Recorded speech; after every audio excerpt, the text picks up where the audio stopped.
And All right. My name is Adam Luke. Welcome to Southern Connection, the podcast. I have an amazing co-host.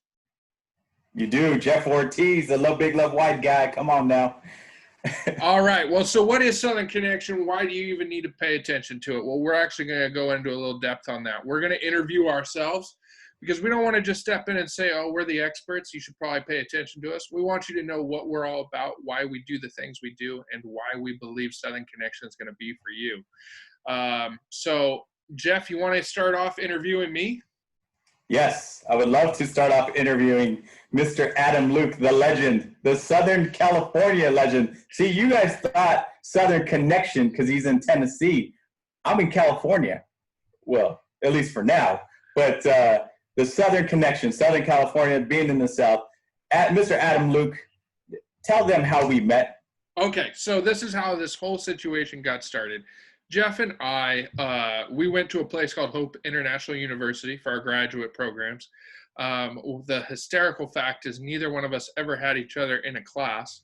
And it was after we graduated that we really started to connect. And it's just crazy the way that life works. Because as Jeff was growing professionally and as a clinician, as a person, I was doing the same in my own sort of sphere. And then all of a sudden they had some major different connections, and they just sort of impacted into each other. And we always knew that we were going to work together somehow because we would have these conversations. And then now here we are, where I did make a life change, packed up the wife, threw 3 cats in a car, and drove from California to Tennessee to start a new life. And, you know, a little bit about myself. I was born in California, raised in Illinois, raised in North Carolina, ended up backing in California and spent a grip of years there, but always knew for myself, my heart was always talking about, you know, get me back to green, get me back to forests, get me back to the woods. And so that the concrete jungle wasn't good enough for you, huh? No, the concrete jungle was not good enough for me. My life, my soul is always calling out for mountains, trees, and the wilderness. Come on, man. We got the beach, we got palm trees, we got the ocean, we got waves. Southern California, man, this is where everybody wants to be. Yeah. This is where everybody wants to be. Come on now. Yeah, sure. So, no, I loved California for quite a bit. You know, built community there, still have community there, but I just was looking for more. I was also looking for a change of pace. And that's where, you know, Southern Connection came into it. Was I needed to find more space in my own life to be present with the ones I love. Because if you don't have that space in your personal life, you're not going to have it in your professional life, and you're not going to have it in the relationships outside of yourself. You have got to fight to create space for you to exist, because the more you are present, the more you can share and enjoy others. And that was what it was for me and my wife. Was, you know what, let's go to Tennessee. It sounds like it'll be a slow pace. It'll be a definite life change for her. She'd never actually been to the state before we moved. So the first time she experienced it is when we crossed over into Memphis, and it was like, well, welcome to your home, like it or not. So like, cause I ain't turning around. Okay. It's a sink or swim experiment here, huh? Exactly. So tell me, what are some of we'll get back to like what makes you you and how you help as a therapist, but since you're talking about moving to Tennessee, give me some examples of differences that you see in Tennessee versus Southern California. You touched on pace of life as a start, but what else have you noticed? Because how long have you been there? So we got here September 22nd, so we've been here, roughly like 6 weeks. Okay. But the biggest change has probably been that community and the relational aspects of that community. You know, my wife and I lived in the same apartment for 5 years and knew one person. We were here less than 5 days, and the whole neighborhood had introduced themselves to us. So, you know, it's weird because you've got that California mindset sometimes of like, you hear a knock on the door and you're like, who's that? like why would you do that? Why would you do that, Adam? You know, California's just different, where you're just like, who's it gonna be? And then you open the door and people are like, do you want to go to church this morning? And you're like, okay, all right, that's something different. Or, you know, I was ready for a fight. And then, yeah, you you're got an just invite like, instead. yeah, no, I mean, it's funny. Our neighbors are inviting us over for dinners. Halloween was hysterical because they had a little community get together. So from that side, my wife and I are pretty darn happy because we're also in that time of life where we're going to start having kids. And so we wanted to have community because we wanted to have our kids have people to play with and wanted our own place to do that. So far, Tennessee's working out pretty darn good. Fantastic. So, I mean, how you get into the marriage and family therapy, right? We met at Hope International and University. And how do you get it? Like, how do you know that's the field that you are supposed to go into? You know, for me, what it was is therapy had played a very important part in my life through adolescence and through my family. I have a family member who's diagnosed with mental illness. And so for me, it was trying to grapple along that line of how do I apply this to life? I started to realize, and ladies, this is nothing against you, there's a lot of female voices in the therapy world, but there's very few male voices in some regards. And so I wanted to find more, I wanted to be the therapist I couldn't find at that time. And so that's what I sort of leaned into that process. I also wanted to break the stigma that men are not emotional, because that is very much a societal and even a cultural implication of something that's very not true. So I wanted to, again, I'm very much into, you'll hear me always say, create space, create space, create space. Because I feel like if you don't allow something the potential to change, you can't then criticize it for never doing so.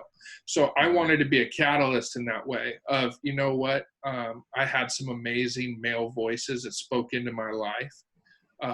And provided me therapy through whatever lens it needed to be, whether it was mentorship, coaching, whatever that might be.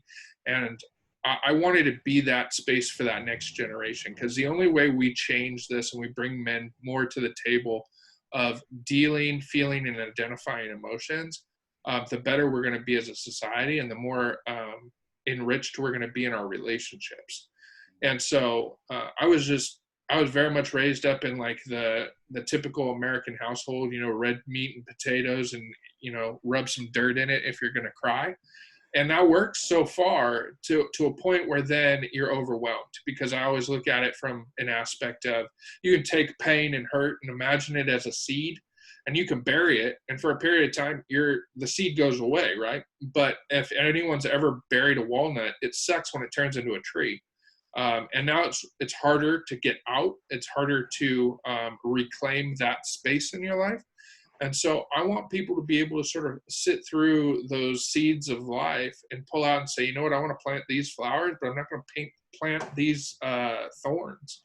And that's what we have to go through that process. Because here's the deal, as men, we have got to learn, if we want to be leaders, we have got to learn to hold emotional space for others. Because you cannot sit there, whether you're a CEO, whether you're a manager, whether you are just a guy putting boxes on a shelf, you cannot sit there and work with others and then blame their defaults in a working space on just that individual. We all have a place to play in that, and a role that we played in it. And so that's what has just drawn me to therapy, and why I have such a passion to sit down with people and let them wrestle through that. And then what I've noticed about you too in our friendship and our brotherhood is noticing that you actually model what and practice what you preach. It's not something that you're out here coaching this idea or philosophy or way of living, and then you're living, you know, in direct what's the word I'm looking for? Oh goodness, now you're stumping both of us. But direct contradiction. Exactly, contradiction of what you're speaking. And I think that's a great part about who you are. Is like people are going to realize real quick, oh, this guy's authentic, and I think they're going to realize that about both of us, and that we're not here to win you over. We're here to pour into your life and help you overcome some of the adversity that you may be dealing with or have experience, but like what Adam said is like you've suppressed it and you pushed it down and you're not really dealing with. And so then next thing you know, you got this walnut tree in your freaking living room. And it's like, dude, who saw that coming? You know, and we don't see it coming. And so it's living in the day-by-day process. So that is one thing that I know for sure you as a listener is going to get from Mr. Adam Luke, is that you're going to get authenticity. He's going to be, he walks what he talks. And so, you know, I'll tell you right now, you will get great value from him. So how long you been married, Adam? Married for a whopping 5 years. You know, 5 years. 5 years. For the joke is, it's felt like 2 for me and 10 for her. It's probably accurate. That's just how some of it plays out. You know, it's funny because people are like, "Oh my God, she's so lucky to be married to a therapist." No, she's married to a male therapist. We got problems from there. But like to that point that you just said a minute ago, I got tired, Jeff, of trying to put on a mask every day to walk out the door and be something I wasn't. Because something you also always hear from me is emotional currency. I'm a huge fan of the concept. And so it takes so much emotional currency for you to go out in the world and be something you're not, to get home and not just take off your clothes, but take off your persona and then be what? Some person that's miserable at home, that's Debbie Downer. And what does that get me in return? It doesn't. You know, if anything, it sort of closes down that scope of who I am, because I'm going to start telling myself it's not going to happen. It's not going to happen. It's not going to happen. And then guess what? You're going to have a pad of paper full of options, and you're going to say, oh, well, I can only take that option. Why? Well, that's just the mindset I've framed myself in. Yeah. So that's what I love. I'm really looking forward to pulling apart on Southern Connection, is the fact that this whole bit of life is a minutia. There's nothing that you can really separate out of it. Everything's interconnected. And so the quicker we realize that the way I treat people in my professional relationships is probably the way I treat them in personal relationships, and more importantly, how I treat myself. And so once we start solving those issues and sort of overcoming those barriers and challenges, all of a sudden we start to see a difference in our life. And it's not overnight. And it's not, please don't ever think that I'm telling you it's going to be easy. It's going to be incredibly difficult. And there's going to be, it's like when you're working out. And I know you guys are like, well, it doesn't look that bad. That's why, because you're only seeing from my chest up. But anyways. All muscle right there. Exactly. No, there's a lot of space on me for love, if that makes sense. But no, you have to think of if we were to think of the brain as a muscle, we would get a better picture at what it means when you have to actually continue self-discipline and helping yourself mentally, because we're growing a muscle, and it's no different than any other part of your body. So there's going to be days where there's going to be pain. There's days where there's going to be fatigue. But if we just looked at working out and being healthy and said, well, it hurts some mornings, I'm going to stop, then we stop that self-discipline, and we get flabby in different spaces, you know, to where all of a sudden we start having those self-fulfilling prophecies of, I'll do it tomorrow. That's the biggest thing I wrestle with myself, is not doing it tomorrow, because tomorrow is not promised. Do it today, so I have space tomorrow to do something else. So. Yeah, no, that's a great point. I mean, it's holding ourselves accountable, right? And then how do we do that? Well, you know, we do it in community, having other people, whether it's your spouse, whether it's a friend, whether it's, you know, whoever, then you have that person that holds you accountable. So that way, when you don't want to wake up and go to the gym, or you don't want to show up at work that day, or you don't want to, you know, you just want to mail it in. Like, no. You're going to show up. You're going to do the work. However much work you put in, that's up to you, right? You'll get a direct result from it, but it's truly up to you. And this process that Adam is talking about it's, you know, your investment in you. And so hopefully this show is an investment on your time driving to work, driving home from work, on your lunch break, or wherever you decide to listen, that it's an investment in you to kind of reframe, reprocess, and repurpose how you view yourself, how you see yourself, how you think about yourself, how you experience everything that you're going through, and then more importantly, how you live, right? And so, you know, it's just kind of one of those things where you just continue to do the work. Just show up and do the work. The alarm goes off. You hit the button. You get up. That's it. Just make it repetitive. And you're right. This process is a challenge, and it's not something that's easy. However, if you make it manageable, it can be manageable. You break it down into pieces to where you say, okay, one day at a time, one moment at a time. People ask me, hey, Jeff, how you doing? I'm good. I'm living the dream one day at a time, right? I have a goal of what that dream looks like, but, I'm living the dream. I really am. And so it's just breaking it down to bite-sized pieces. That's everything. So. Absolutely. I mean, it comes down to this. 99% of the problems that we as individuals face every day are created by ourselves. So I don't know who needs to hear this. I don't mean to frustrate you all, but we need to put this out in the space, is the fact that it doesn't matter who's president. It doesn't matter who your boss is. It doesn't matter what your in-laws say. It doesn't matter. You go down the list, all the acceptable excuses for why you are where you are today are invalid. Because guess what? Whoever is the president isn't the person hitting the snooze button for you. It isn't the person that's telling you to stop doing self-work and growing yourself. Those are not the people that are telling you to use your maladaptive coping skills. The truth is, sometimes we've gotten to a place where we've accepted a narrative for ourselves, a belief process, a value structure that does not fit ourselves. So we don't feel motivated to do life. It's not rocket science. It would make sense if I have felt it personally in my life. When I believed something that was untrue about myself and where I was going in life, and I decided to buy it. And I lost years of my life because I simply wouldn't get up off the bed, because I wouldn't invest back into my life.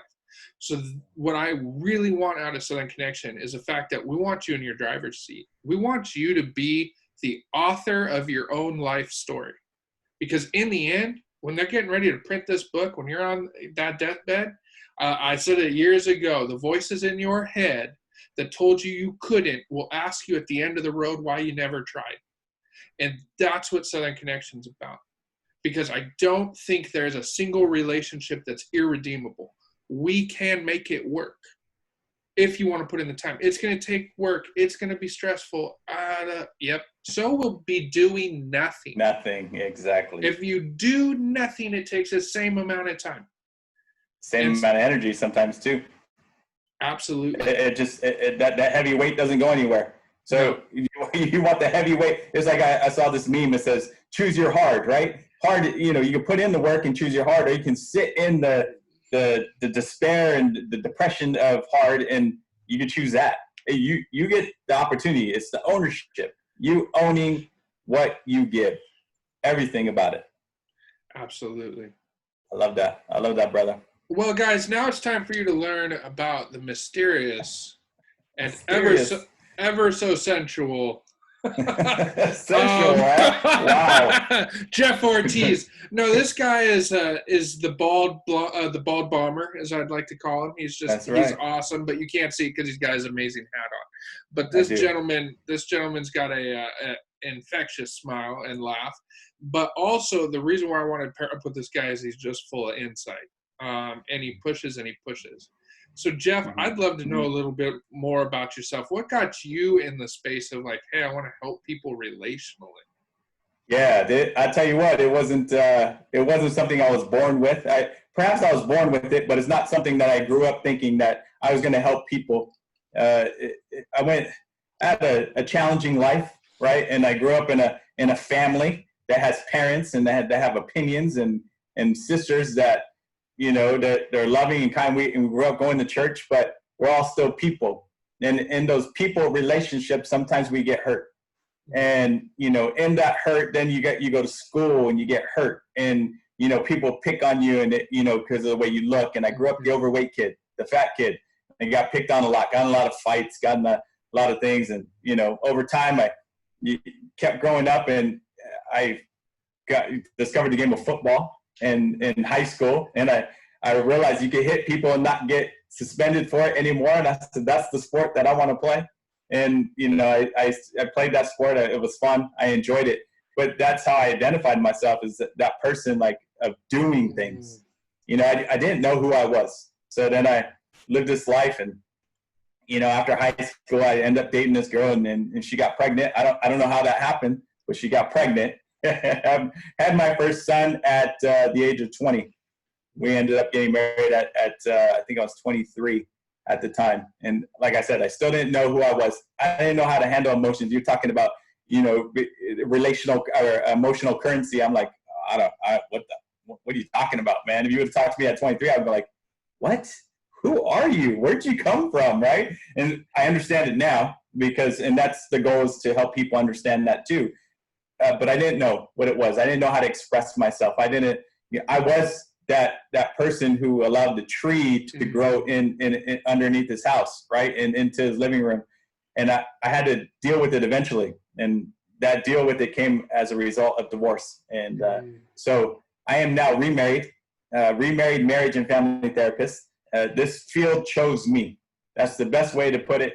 I didn't know that everything I went through would help me in this process and to help other people. Right. So that I've been on the other side of the couch. I've been in therapy. That's how this whole process started for me. And so as I applied, you know, grace and compassion and love on my wounds, on my guilt and the shame, the hurt and the pain that I experienced in life, I began to heal. And more importantly, I began to see the gifts and the strengths and the love that I believe as a man of faith that God gave me. And so as those start to grow, as those start to grow in me, now I'm like, you know, you talked about the narrative and starting to believe, well, I grew up with a negative narrative and believing that I wasn't good enough, and that I always had to do to earn people's respect. And, you know, over time in the therapeutic process and pouring into myself, and then what I read and what I listened to on a daily basis, I started to see myself differently. And I started to believe, I started to change that narrative. I started to change those voices, and it, you know, instead of negative, it was positive. And that infectious and loving smile that you see, you know, it used to be a frown, and it used to be just kind of like empty. And because I didn't know who I was. You talked about like going out and doing and then taking off the clothes and still not knowing, right? And only having this option or that option. Now I have many options, and those options are in relationships and being with people. So, you know, I do consider myself a relational expert, though I'm still in the learning process. You could ask my wife, she would tell you. I'm still learning how to ask the right question, how to do it correctly, how to do it so she will receive it, right? And, you know, using I statements when I'm feeling a certain way, as opposed to you, and projecting onto her. So it's definitely, you know, I got into this field because I felt called to. And I have a great passion to help people, you know, and encourage people. I mean, from a place of love. I think that love changed my life. Love truly changed my life. And the day that I started loving myself, everything changes. And I'm not doing it from selfish ambition. I'm doing it to just have compassion and grace on myself, so then I can share that with other people.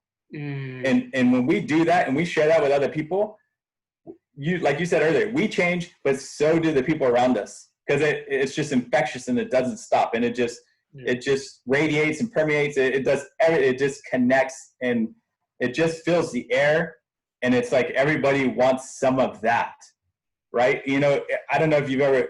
I don't consider myself infectious. I don't walk around, oh yeah, I'm infectious.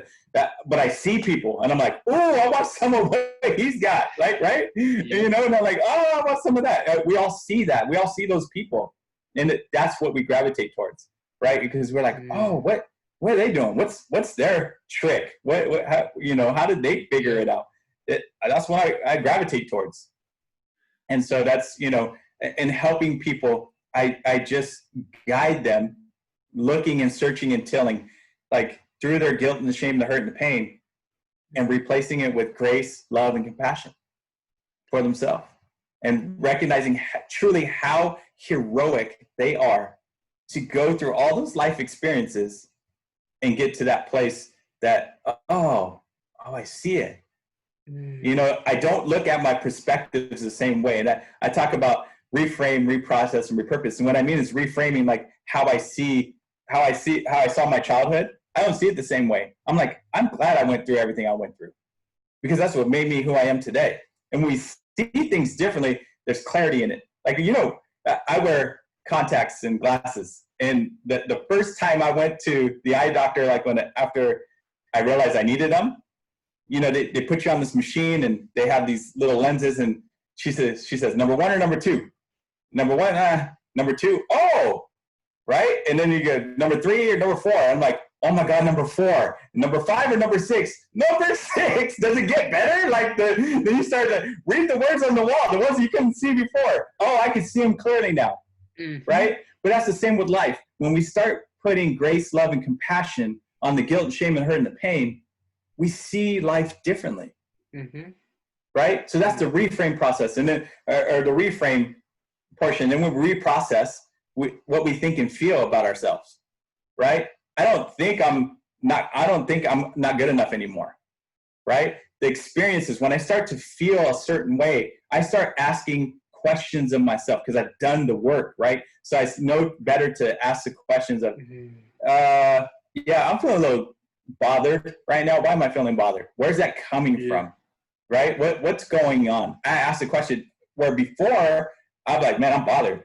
And then something else will happen. Oh, that pissed me off. That pissed me off. And then boom, next thing you know, I'm projecting onto somebody. Or, whether it's my kids or my ex-wife or, my family members growing up or friends, growing up at the school, that sort of thing. Because I don't know how to ask the questions of like, Jeff, what do you need? What do you need? Right? You talked about space. I didn't even know that I needed space. I'm like, yeah, I need space. But I didn't know that. Nope. And so it's asking those questions, right? And then getting to a place of repurpose our life so that way it's what we want. Yeah. Right? And basically, this is what I believe. I restored myself back to who I was always created to be. God had this plan, had this intention for me to live a certain way. I go through all this stuff.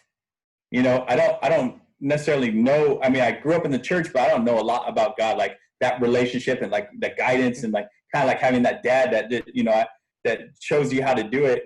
I wasn't really available to really understand it. But when I started putting, that grace, that love, and the compassion in my life, then I started to understand it more. And I was like, oh, he's just restoring me back to what he's always created me to be. And so what I want to bring to the Southern Connection podcast is just that, like looking to restore you back to, remember when you were with the kids and you were hanging out before anything ever happened to you, negative, traumatic, significant. Yeah. Remember that kid that just loved and if you don't, I'm sorry. We can work to get there. Maybe there is something there, but for a lot of us, there are those memories, and there are those connections, and even in the hurt and the pain, the guilt, the shame of life, there was still like maybe seasonal times where you can remember going and doing things, and thinking about your senses, like what'd you see, what'd you smell, what'd you feel, what did like going to the ocean, you can taste the salt air. Like let's talk about that. Well, let's talk about those things. That other side of it of like, okay, and you touched on it a bit of like, so let's say you don't have those memories. Does not mean you can't make those memories. Exactly. And so sometimes we sit back and we go, well, no one showed that to me. That doesn't give you, a license to kill connections moving forward. Sometimes how we relationally work, we go, well, you know what? No one showed that to me, so I'm not going to show it to anyone else. And so when you talk about, well, hey, I want to break this intergenerational transmission of toxic relationships. Why am I always around toxic people? Sometimes the hardest pill to take is realizing we got to kill the poison inside ourselves. Oh yeah. Because guess what? I might be toxic to some degree as well. And I grew up in that a little bit where there was toxic relations around me. And just because maybe my family in some regard didn't show me those same things that I now want, doesn't mean I can't do that. Because guess what? There's a lot of people that they were never taught how to build a house. They built a house. So guess what? Now we're structuring to where you're going to build your own life. Because you are not the sum of the things that have happened to yourself.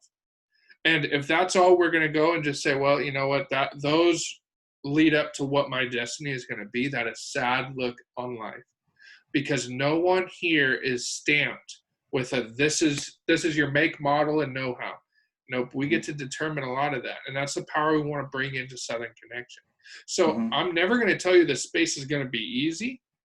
Jeff and I, when we were talking about even building this thing, we said, what do we want? And something that came out on top was, for myself, I really wanted everyone to walk away from our podcast challenged and sort of gears turning on, okay, how do I do this in my life?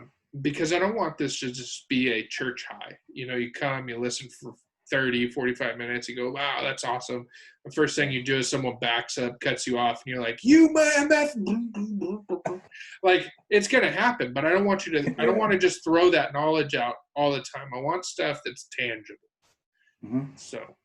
No, I agree. And that's one of the things is just, you know, slowing down. I think one of the things that worked for me is because, you know, when I get triggered, it's, you know, one of the things that I'll bring to the Southern Connections is teaching people, coaching people how to just slow things down, right? Because the second I got triggered, boom, my prefrontal cortex goes offline. I'm not available for like 10 to 15 minutes, maybe longer, depending on how triggered I am, to even be like somewhat rational. And so, you know, I do a great job of it now where I can really catch it before it happens. But even if it happens, I do a great job of working through it, where I could tell you right now, I was the guy that would, you know, lose his mind. And then, you know, it took a long time to come back and really regulate. And so it's just being present and slowing everything down. Not taking things personal in a negative way. Some things are going to be direct and they're going to be personal, but it's how it speaks to our narrative.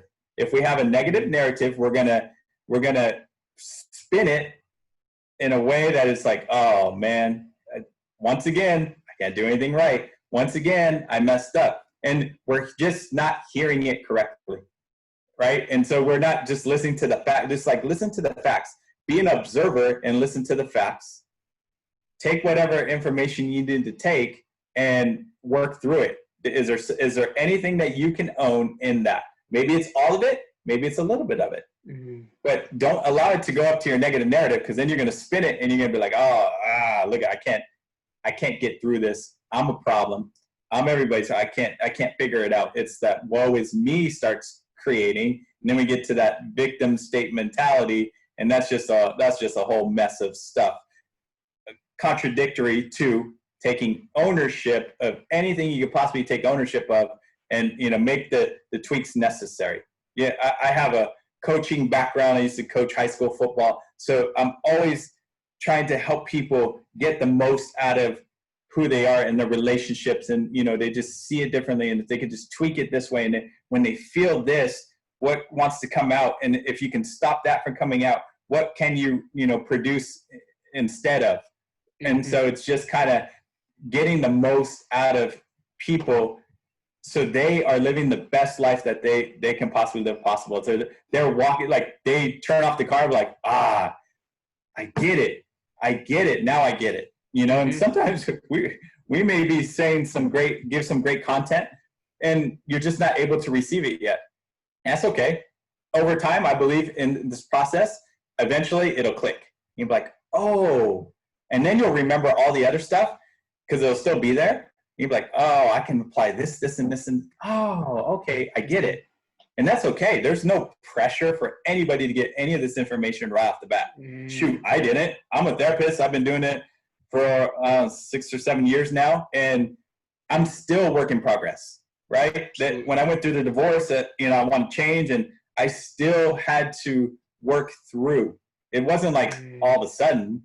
No, there were things that changed all of a sudden, but my temperament and how I looked at my narrative, that was a process in changing that, right? Changing that day by day, but it was a day by day thing, and eventually after those day by days, you recognize looking back, you're like, oh, wow, there's a significant change. There's a radical transformation from the time I started to now. And imagine from now till whenever, how much more of a difference that'll look I like. think that's a great point to bring up, because like if we sit back and I just say, okay, from education, from the moment I started pursuing this as something I wanted to do professionally, to licensure, to working with people, to in this moment, you and I both have a decade essentially wrapped up in that. And people, it's really easy for people to be like, well, yeah, so you're an expert, you spent 10 years in it. Every day I wake up and learn something new about relationships. And I don't mean to sound cliche. This isn't a Hallmark Channel podcast. That is not going to happen. But what I'm telling you, it is, this is the last one. Yeah, I can tell you that right now. No, there's no Christmas episodes on this one. That's but anyways, right.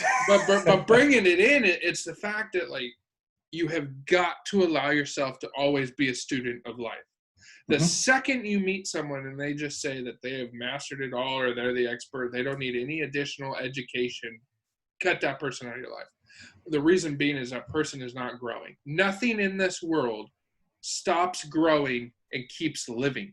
So here's the deal. If I have stopped growth, I've started to enter that death side. I don't want that, right? Yeah. Because I'm going to either lose relationships, I'm going to lose my own individual connection to myself. And that's when we start falling into stereotypes, stigmas, and all the others. But we have got to always pursue growth and pursue connection and allow yourself to be surprised. Yeah. Because, again, the way that I've been treated in the past, and I'll never forget, there's a person in my life, Dr. Laura Steele, out of Hope University. She's a dean of the psychology program over there of the college. And so something that we wrestled with is I was being trained in EMDR, so eye movement desensitization and reprocessing. It's just a modality for therapy. And we needed to start thinking about targets in life. And I had one that popped up that it was a theme of my life till I was 26 years old, which is trust no one. And that's my own demons. It's my own life. It was trust no one. Why? Because I had a lot of people, especially people close to me, who had treated me very poorly, who had shown me not to have hope in certain relational aspects. And I told her, I can't trust anyone. And she like ice picked my heart, dude. She goes, do you trust me? And I had been around this woman for 5 years at this point. She had come to learn and know me more than most individuals. And she was very much a mother in many ways, spoke into my heart. And I said, well, I do trust you. And she said, then what you just told me is false. And it's that part that I want to bring to Southern Connection, because we have these absolute phrases that are in our heads that we use as we go out and we are professionals, just a person trying to have communication in relationships, and that we just carry around this baggage. And it was that part that started to change things, to then always allow people to surprise myself. I can have an assumption, sure, but I'm not going to set my life off of an assumption. I'm going to let a person's actions and their behaviors dictate how I view someone, instead of just simply saying, I'm going to put you in this column. Prove it to me. And then we can go somewhere with that. How freeing was that to just recognize, oh my God, what? Just the weight, the way I see you just saying it, I see the weight coming off, because it's just reassurance. And sometimes we're just even though we said it one time, we have to keep saying that. Every time you say that, there's another victory. There's another victory. There's another victory in trusting yourself to trust people. Well, so yeah, you trusted yourself to trust Dr. Steele. That's exactly what you were doing. Yeah, I trust myself to trust you. That I see, in you great qualities to be able to trust you. But I trust me, because here's the thing. There's people that we're going to trust that they're going to break the trust down the road.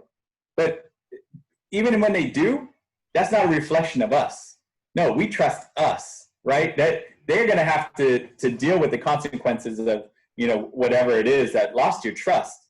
But that doesn't say anything about you. That's totally on them. And that's when we're looking for that external validation, that's where it becomes problematic, right? And so It's you trusting you. That at that moment you decided, I'm going to trust me to trust you. And then she said, so then what you just stated was incorrect.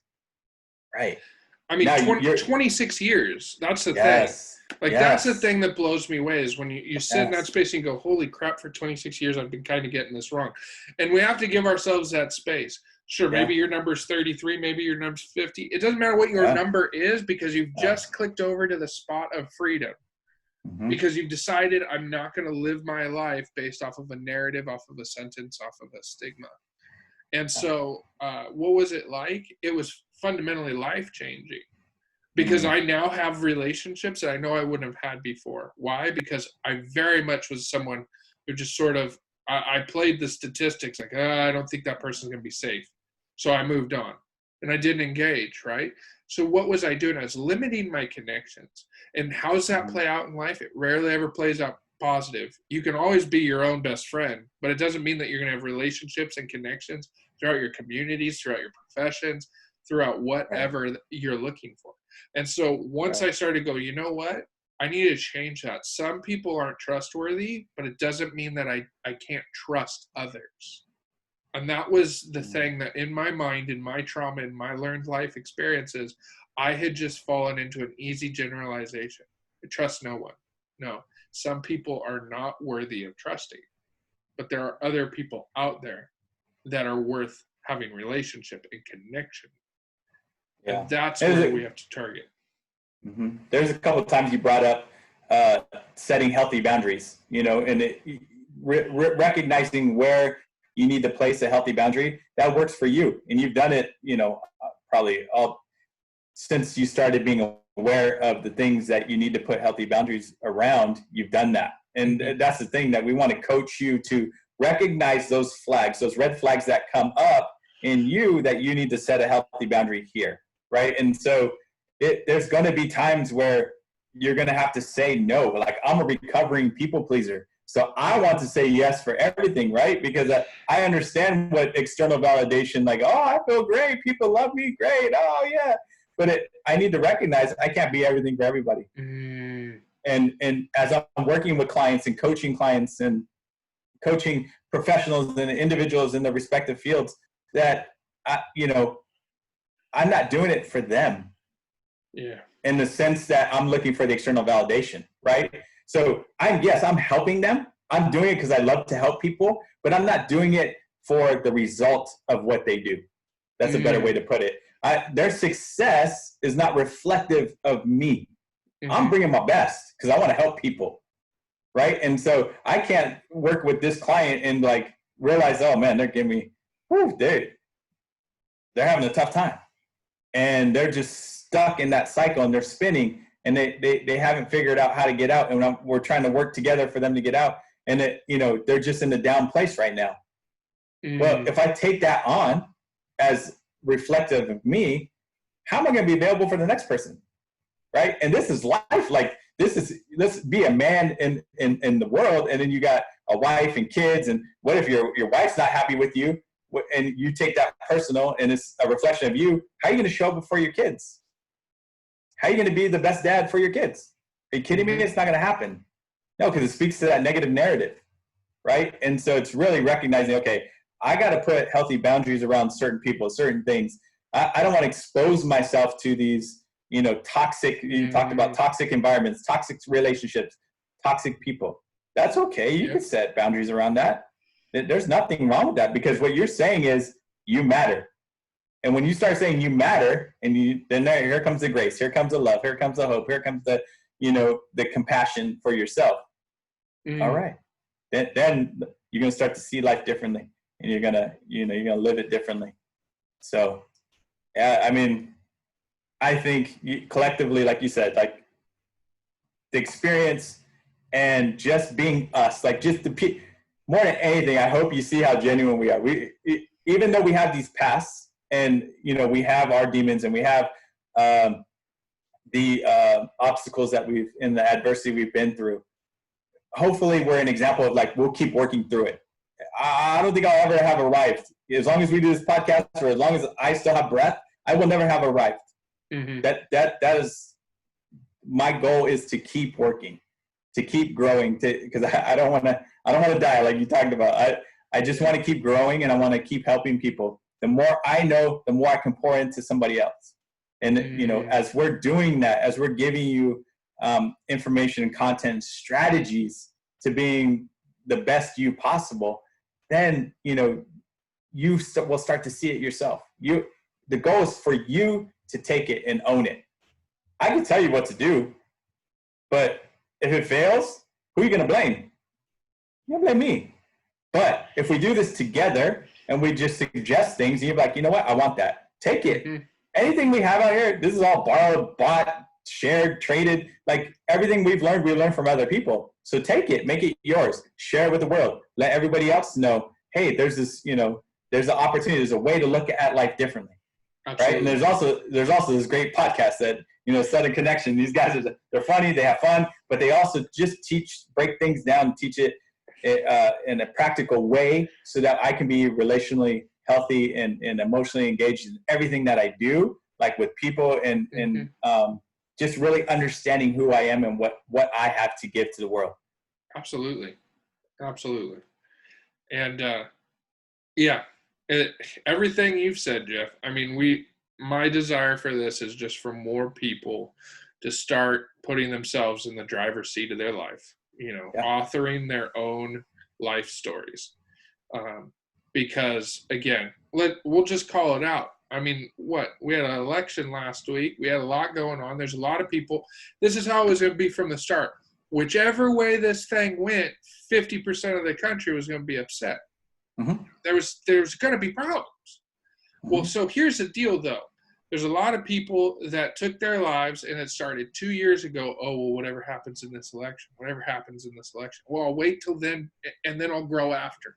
Oh, once my favorable candidate gets in, then I'll be able to process more, and I'll be able to do more things in my life. Here's the deal. Regardless of who is in the presidency, whatever party, whatever political status, whatever that might be, you are the one that largely controls the outcome of your life, of your relationships, where you are. And that's a tough pill to swallow, because a lot of times when it's not our party, not our people who are in power or whatever, then it's really easy to say, well, look, my whole life sucks because so-and-so's in. Guess what?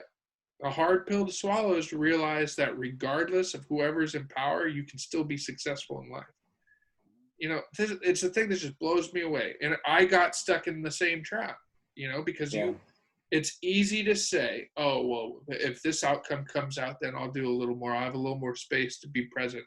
Now, sometimes you got to fight for what you need to do. You have you. There's only one of you. You only get one lifetime. There's no repeats. And I'm so tired of hearing no regrets, because it's a stupid saying. It's more like, how about this? Live life fulfilled. Give everything you have, because you only have one time to do it. There's no need to save energy. There's no need to save experiences for later. Experience life. Put yourself all there. If you want to have success in life, whether that is personal, professional, individual, you have to be present. So I always, a big change to how I started conceptualizing waking up in the morning, because I was ruled by the snooze button, is would I be okay putting off my own self-development for 5 more minutes? Would I be willing to spend 10 more minutes away from who I was going to grow into be? And that's the way I had to start conceptualizing it. Because it's not giving yourself 5 more minutes or 10 more minutes. It's stealing time from yourself. Am I willing to delay my own growth? And as soon as I started conceptualize that and pop out of bed, you want to know the one thing that started happening is all of a sudden it was easier to be on time. Because there's a subconscious mentality to the snooze button. Because then you know, I can do it later. And then you're rushed and you feel like you're running from one thing to the other. Why? So you give yourself time. You stole from yourself. I want you to, instead of steal time, I want you to give yourself time. Because I want you to spend 5 more minutes with your wife or kids in the morning. Or maybe with yourself, good book, whatever it might be. Have that regiment of pouring into yourself. And I guarantee you will not come back to me in a year and say, Adam, you jerk. I spent 15 minutes in the morning doing self-care and it sucked. Never had someone come back and be like, man, you're an ass. Don't do that. Like, no, and that's the thing. But if you want to just put your time on such a time regimented frame of run to this, run to this, run to this, that chaos bleeds into everything. Mm-hmm. If you want chaos out of your life, it starts with the first 5 minutes. It starts with how you hold yourself. It starts with your hygiene. It starts with how you take care of yourself. And I know I hate to sound like I had a person say, the alpha side of you kills me. I don't want to come out sounding alpha. But I'm telling you that there is a lie that I lived for a long time, which is I didn't need to be disciplined. Oh, don't worry, I'll do laundry next week or whatever. And I found I caught myself up in my own lies. Because guess what? I wasn't in clean clothes or nice clothes to go to job interviews. Or I wasn't tucked away per se when I had opportunities that were going to happen. Don't wait for your break to happen. Oh, my big break's coming.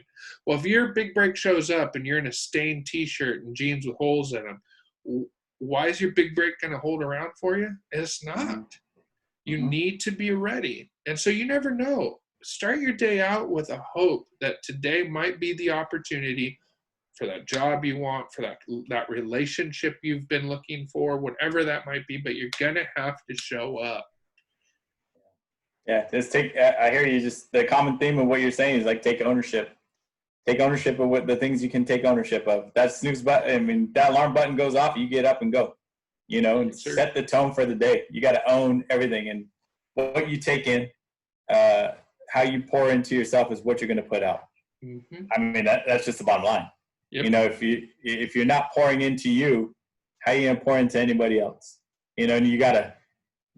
I mean, if we're speaking to family men, you got a family that's depending on you to pour into yourself. And speaking to leaders, you got a team of people who's also looking to you, and then whose families are also waiting for you to pour into them, right? And so you take responsibility for the things that you've been given and the positions you've been given, and you lead by that. But you got to pour into you. And hopefully this show is that opportunity for you to pour into you, so that way you can pour into them. And you can, you are living everything you're taking in, right? You'll be what you consume. It's the bottom line. Yeah, I mean, we eat fast food, we're going to gain weight. We're going to have health issues. That's just the way it is. But if you take time and you meal prep and you prepare your food, and you buy the foods that work for your body, healthy foods, you'll feel it. And it's not just physically, it's emotionally, right? Mentally, like the food's a big deal, right? So listen, we're here to help. There's a reason why our paths crossed. There's a reason why we've experienced what we experienced. And as we share with you in vulnerability, as we model that for you, and we'll use clinical terms from time to time, but we will always break it down in a way that hopefully you understand. And if there's ever a time where you want more information, we're going to put our information up on this post and this video. You'll have that access to us. We're not going to be hidden figures. We're going to be accessible. And if you have questions, post it, put them out there. We'll answer them. We'll answer them on the next podcast or however we set this up and share it. But we are definitely here to help you. We paid a lot to go to school and get the education, but it's an investment. We made an investment in ourselves and said, okay, for me, it's God. Okay, I believe you. I made an investment in myself so I can help other people. And I'm giving it away for free because I just want to make a difference. I want to help you. So if and I know Adam's available in this way too. If you ever want us to come alongside you and coach you and help you individually, we're available for that also. So, just reach out and let us know. Absolutely. Well, man, I think this is a good way of setting the breadcrumb trail. There we go. This is it. There's no going back now. No, not at least. So what we can do is we can say this. This was our interview to you. Right. We hopefully you heard our hearts and for our reason for having this podcast. And it's just going to keep blending out from here. I was listening to Jeff talk, and I was like, Southern Connection. It sounds like SoCo, like Southern Comfort. So if you need a glass a week, you know where to find us for 45 minutes at a time. That's right. But I mean, but that drive, they can't do that when they're driving. So not when you're driving. You got to be at home in a place where there's no driving going on. Exactly. we did talk about listening to us on the way to and from work. So if this is your SoCo, all right. If it comes in a bottle, do it responsibly. Exactly. And that's the thing. This channel is going to be different because we're going to be willing to step on toes.